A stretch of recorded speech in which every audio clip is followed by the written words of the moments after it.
heading, altimeter, transponder, trim, seatbelts, doors locked, ready to go.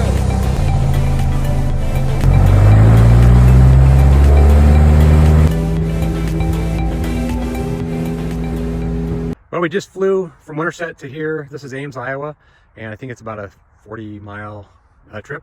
We landed at the Ames airport, and we asked them if we had a car, and they have this van, and so we're gonna take that and grab some lunch.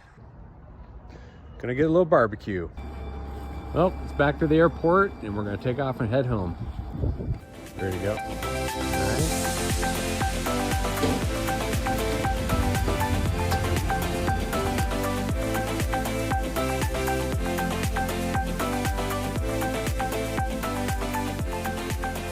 Well, that was a fun trip, all done for the day.